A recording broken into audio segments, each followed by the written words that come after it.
¿Qué tal, hermanitos en Cristo? Muy buenas noches tengan todos ustedes. Vamos a continuar con nuestra formación bíblica. Mañana ya será 30 de septiembre y se estaremos cerrando con ese homenaje a San Jerónimo de Estridón, la persona que por orden del Papa Dámaso I fuera quien se tradujera la Biblia que estaba escrita en griego, koiné, y posteriormente traducida al latín vulgar, que es la lengua madre de algunos idiomas muy populares hoy en día, como es el inglés, el español, el francés, portugués y otros idiomas. Hoy todo el mundo quiere estudiar griego, deberíamos estudiar el latín, y el latín por 17 siglos fue la lengua de los ángeles, la lengua oficial, y sigue siendo la lengua oficial de la Iglesia Católica para ritos especiales. El Concilio Vaticano II permitió que la misa fuera en lengua vernácula, mas no quiere decir que tendría que sucumbir el idioma latín. El idioma latín es de elegancia, es de gente que sabe, que conoce la palabra de Dios. Por eso desde el siglo III, San Jerónimo de Estridón traduce del griego al latín. Repito, sería el latín el idioma que deberíamos de estudiar nosotros, los que queremos aprender más a profundidad, porque es del latín donde se traduce esa palabra. Muchos creen que es el griego o el arameo o no sé, otra lengua similar, quizá caldea u otro tipo de lengua antigua, pero ya para la llegada de Jesús ya no se hablaba el hebreo, se hablaba el arameo. Entonces hay lenguas muertas que de por sí en nuestro idioma que aún no usamos no nos entendemos. ¿Cómo vamos a entender otras traducciones, otro lenguaje con otras expresiones, con otro significado? Es algo difícil de entender en el ser humano. Lo que quiero que sepas es que a nadie le vas a dar gusto. Por eso dice San Pablo: yo no le doy gusto a los hombres, yo no trabajo para darle gusto a los hombres, porque si así fuera yo ya no le serviría, ya no fuera siervo de Dios. Difícilmente entonces vamos a entender que la Biblia es católica en esencia, porque alguien dirá, los judíos hicieron la primera parte de la Biblia, el Antiguo Testamento. Ellos hicieron la Biblia, y nomás generalizan así para ver quién cae. Tiran la manga, tiran pues la trampa en los pies, echan la mangana para ver quién cae. Y los inocentes, allá van. Los judíos no escribieron la totalidad de la Biblia. Ni siquiera los judíos, en el seno judío fue donde se escribió la Biblia. No fue un judío exclusivamente, fueron muchos y en diferentes partes, en diferentes idiomas y con diferentes géneros literarios. Ya los hemos visto e inclusive ni siquiera dentro del territorio que le llaman a hoy Judea o judíos. Es difícil. Es más, los judíos ya después en el año 100 empiezan a reaccionar y empiezan a ver que ya los cristianos se están metiendo, y los seguidores de Cristo se están metiendo en la religión y empiezan a buscar, a reaccionar, y juntan un compendio de libros y empiezan a desechar muchos libros. Ellos hacen sus reuniones de libros. Los católicos todavía no teníamos esa formación, todavía no teníamos ese canon bíblico para que entendiéramos. Los apóstoles mencionaron los libros del Antiguo Testamento, Mucho de la enseñanza viene del Antiguo Testamento, pero llegado el momento, no quisieron los judíos que los cristianos se valieran de esos documentos y por entonces como que los desecharon. Ustedes están utilizando esos escritos, son una secta. De esa manera nos va a llegar a nosotros ese para algunos argumentos en contra de la Iglesia Católica.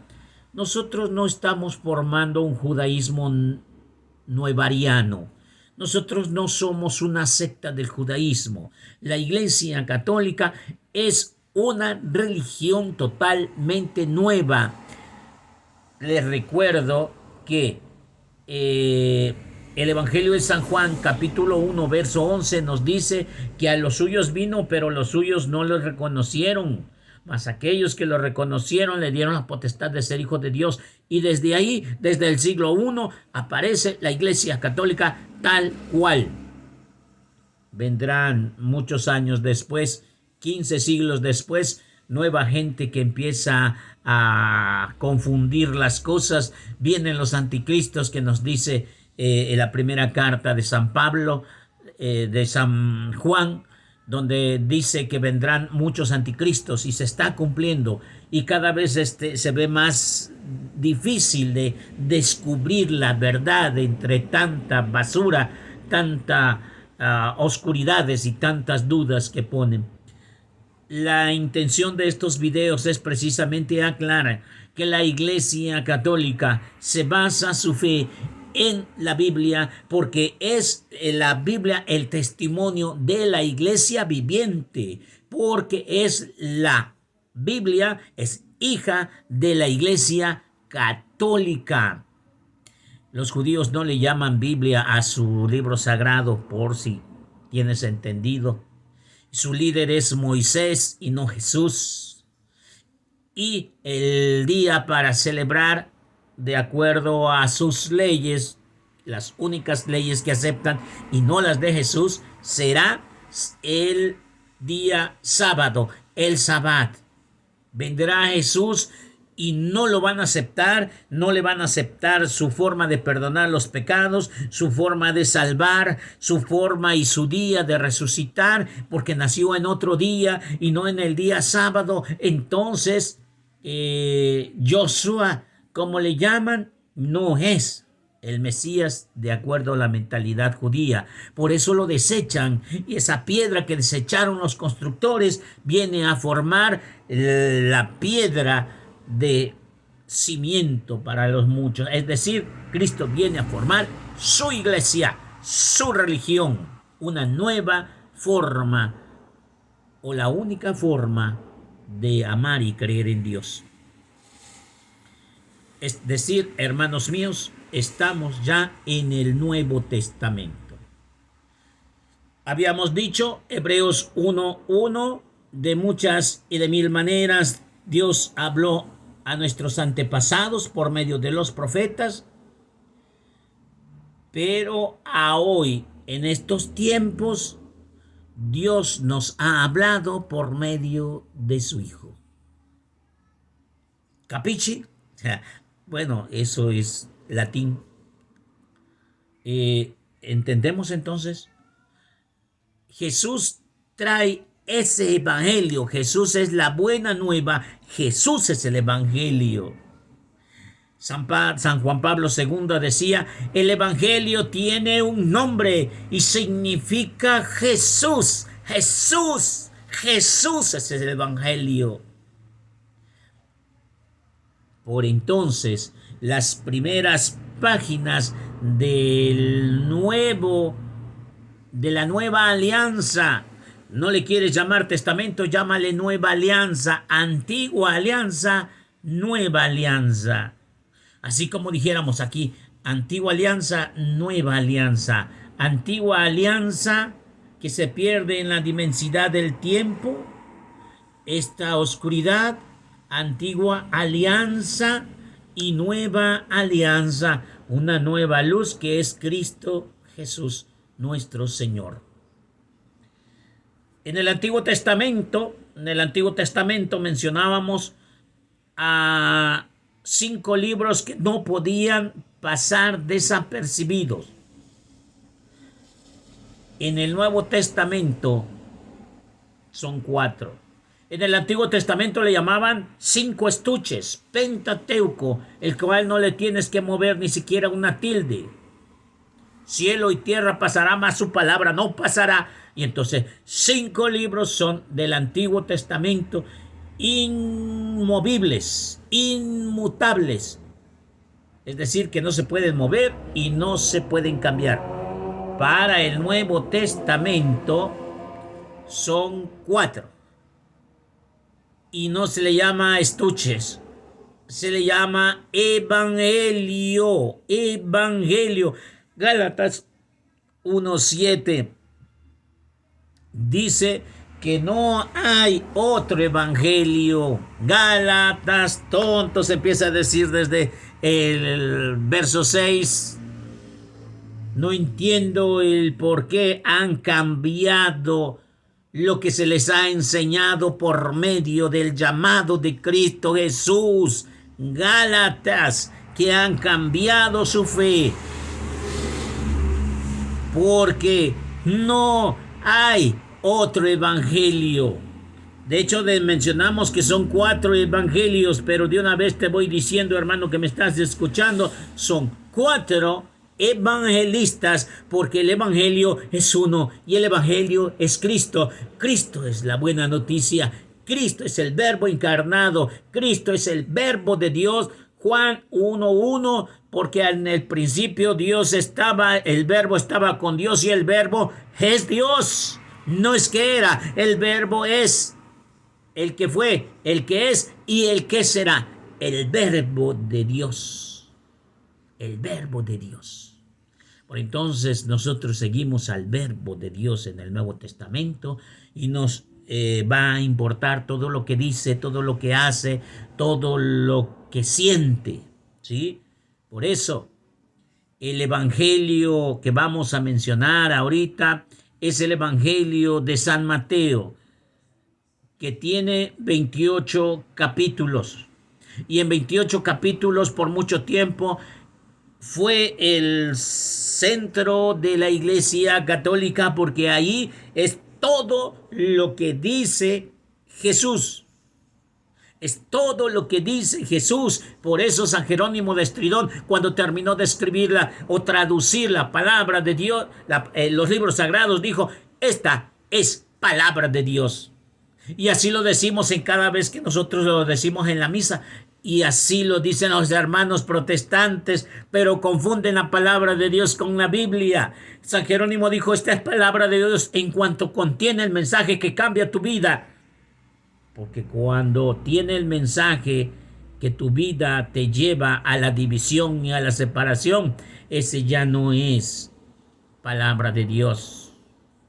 Eso son ideas del chamuco. El que lee la Biblia busca a Cristo, busca a los hermanos, perdona, ama, bendice, glorifica y se reúne. El que lee la Biblia, el que pregunta, cuestiona a Cristo mismo, aquella persona que no cree en las verdades ni en las doctrinas, aquella persona que poco a poco se va alejando, se llama hereje, porque empieza a tener unas dudas y no las quiere aclarar y las pone con su propio pensamiento, y luego se va alejando hasta ser una apostasía, un anticristo, y se va perdiendo y se va alejando. Jamás va a volver a la Iglesia Católica, jamás va a volver a ser uno. Se va perdiendo en la inmensidad y en la oscuridad. Así es la apostasía. En 28 capítulos el Evangelio de Mateo nos va a estar diciendo todo lo que dice Jesús. Para Mateo, todo lo que dice Jesús es palabra de Dios, y por lo tanto el Evangelio de Mateo es abrazado con una manera y una magnitud tan fuerte para San Mateo, que es como si fuera una grabadora, como el celular cuando grabas un audio, este es importante, yo lo quiero así, así lo dice Mateo, y todo lo que dice Jesús, todo se va anotando.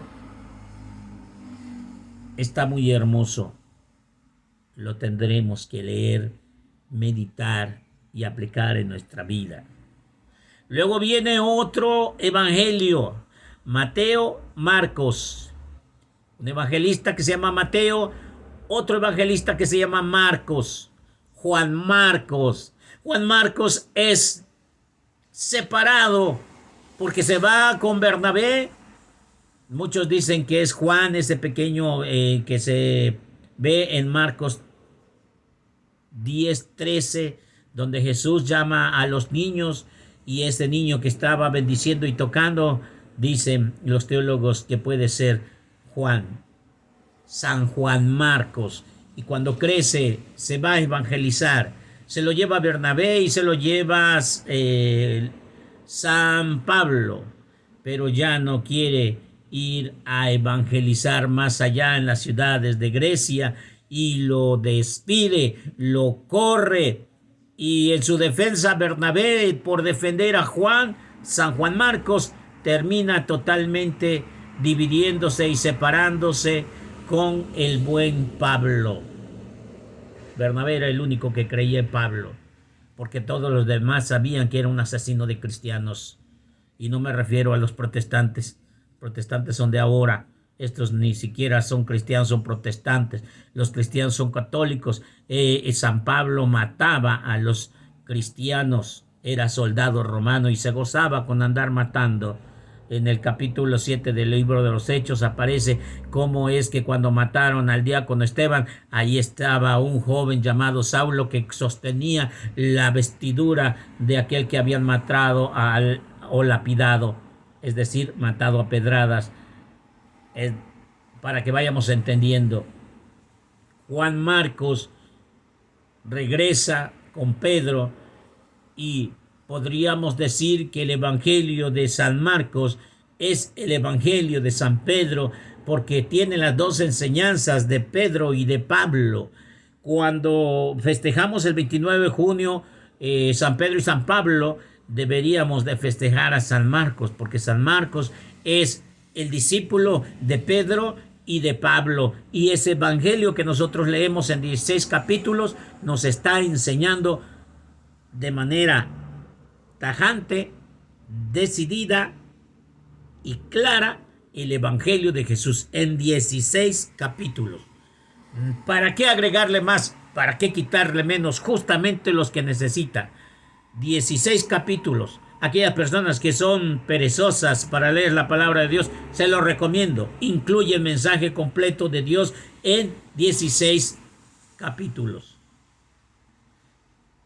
Ahora, vamos con un evangelio muy hermoso, el de San Lucas.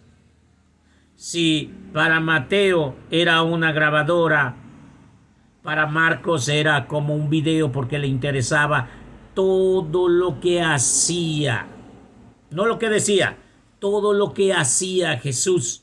Por eso contiene muchos pasajes bíblicos de los milagros, porque para Marcos quería atrapar todo lo que veía, todo lo que hacía Jesús, porque no nomás de lengua, sino también de acción. Ahí la congruencia en lo que se dice y en lo que se hace. San Marcos capta a Jesús de la manera en que va haciendo las cosas. Pero ahora, en 24 capítulos, San Lucas, que le llaman el apóstol Mariano, le llaman el evangelio de la misericordia, que le llaman el evangelio del amor de Dios, que le llaman el evangelio del reino de los cielos, porque va a haber en ellos parábolas que no las vamos a encontrar en ninguno otro, porque este médico, San Lucas, es evangelizado por San Pablo en una de las travesías a una ciudad llamada Malta, y ahí lo encuentra, y ahí empieza a seguir a Cristo, porque San Lucas no conoció a Cristo. Juan Marcos sí, Mateo sí, San Lucas no. Vivamente, físicamente no lo conoció. Entonces, vamos a encontrar en San Lucas esa ahora ya no es lo que dice, ya no es lo que hace, ahora qué es lo que siente. En el Evangelio de San Lucas vamos a encontrar el sentir de Cristo. San Lucas no tan solo escribe un evangelio, sino también escribe Hechos de los Apóstoles, que es una forma más completa y exacta. ¿Tú quieres encontrar algo más completo y exacto de la vida de Cristo Jesús y de la vida de la iglesia que Cristo vino a fundar? Lee el Evangelio de San Lucas y Hechos de los Apóstoles juntos, porque antes estaban juntos. Ahora ya ha ido por separado y ya mandaron al libro de los Hechos después de los Evangelios. Ahora bien, en el Evangelio de San Lucas está representado su sentir de Jesús, la vivencia de Jesús, la forma que siente el Hijo del Hombre. Por eso está un escrito, así como empieza diciendo en el capítulo 1, un libro muy bien especificado. No hay otro libro que hable y que aclare más la vida de Jesús desde su infancia hasta la resurrección y más allá de la resurrección por el libro de los Hechos. Se lo recomiendo. Por último, vamos a hablar del Evangelio de San Juan. Sí, Mateo, Marcos, Lucas, Juan hablaba de lo que era, de lo que decía Jesús, de lo que hablaba Jesús y de lo que sentía Jesús. Ahora, este Evangelio de San Juan, si estos se llamaban sinópticos porque tienen como una perspectiva, una forma de ver, por eso se llaman sinópticos, que comparten un mismo punto de vista, y muchas cosas de las que hay en Marcos lo tiene San Lucas y lo tiene Mateo, y ahí se van relacionando y complementando. Nada más se van cambiando 2, 3 palabras, pero la forma en que lo percibe uno y la forma en que lo percibe otro lo es diferente. Pero en el Evangelio de San Juan es totalmente diferente. El Evangelio de San Juan tiene una particularidad. Ya no es lo que dice, ya no es lo que hace, ya no es lo que siente. Ahora San Juan va a estar dedicándose exclusivamente a descubrir quién es Jesús y la esencia divina de Cristo. Por eso es el Verbo hecho carne. A los suyos vino y los suyos no lo reconocieron. Es identificar quién es el Mesías. Es identificar cómo es que se vive con Cristo. Se dice que es un libro más elevado, a otra dimensión espiritual mucho más grande, porque en ninguno de los otros dos va a estar diciendo y declarando quién es Jesús, pero en el Evangelio de San Juan 7 veces dice: yo soy la puerta, yo soy la vid verdadera, yo soy el pan vivo bajado del cielo, yo soy. Siempre lo estará repitiendo 7 veces para que ustedes tengan claro de quién y cómo es el Evangelio de San Juan. Contiene otras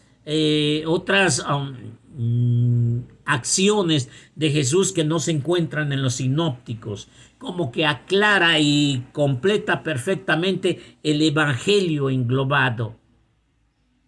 Antes de terminar, quiero que sepas que esos 4 evangelios fueron seleccionados por la Iglesia Católica para que se conocieran y quedaran en el canon bíblico. Pero quiero que sepas que había más de 50 evangelios de María Magdalena, evangelios de Judas Iscariote, evangelio de San Andrés, evangelio de San Pedro, evangelios, porque todo el mundo quería escribir y todo el mundo, pero esa ardua tarea de la Iglesia Católica que hoy nadie se le reconoce, piensan que la Biblia bajó del cielo y que cada quien tiene derecho a leerla y a escribirla y a interpretarla como se dé la gana. Claro que no. Ahí se ve claramente que los evangelios eran muchos y que el poder del Espíritu Santo le dio la facultad para que ellos tuvieran 4 de todos los libros que se habían escrito llamados evangelios. Hasta ahí, hermanos míos, los vamos a dejar para que ustedes sigan analizando. 4 evangelios: Mateo, Marcos, Lucas, Juan. ¿Cuántos capítulos tiene Mateo? 28. ¿Cuántos tiene Marcos? 16. ¿Cuántos tiene San Lucas? 24. ¿Cuántos tiene San Juan? 21. Hasta ahí, hermanos míos, Dios me los bendiga, me los fortalezca y los esperamos en el siguiente video. A Jesús por María, Ave María.